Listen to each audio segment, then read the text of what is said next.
at a list here. Thank you.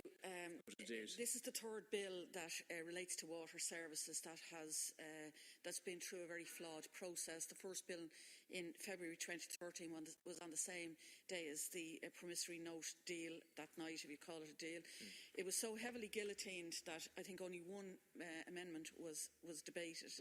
The second bill in December of that year had 3 hours for committee report and second stage, and that was restricted to 3 hours. It was such an abuse of the process that the entire opposition walked out. And here we are again taking more liberties with the process. The bill, up to now was the miscellaneous provisions bill.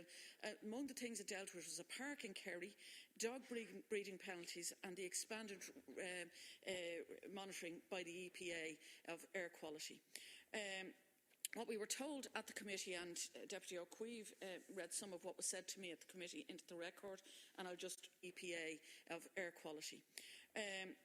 What we were told at the committee, and there are some typographical issues, it was really a question of dotting the I's and crossing the T's. The scope of the bill does not allow for the bill to be changed in any huge way. The bill itself is very technical. She stressed there will be plenty of time to consider them.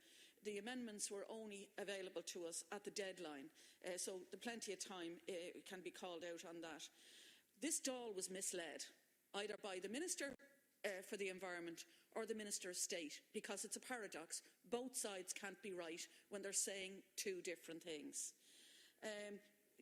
We're being told little is being changed, yet a large number of amendments on waste collection which merit consideration in their own right. It introduces mandatory registration for Irish Water for everyone.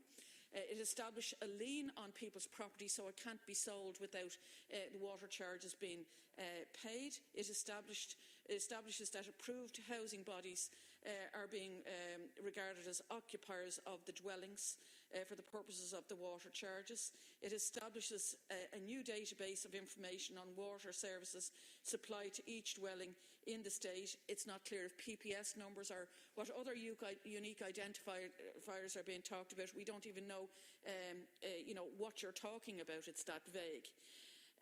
Now, this House has become an inconvenience for government, and it's an absolute show of contempt for this Parliament and for parliamentary process to do this in this particular way. And if you're showing contempt for the opposition, you're showing contempt for the people.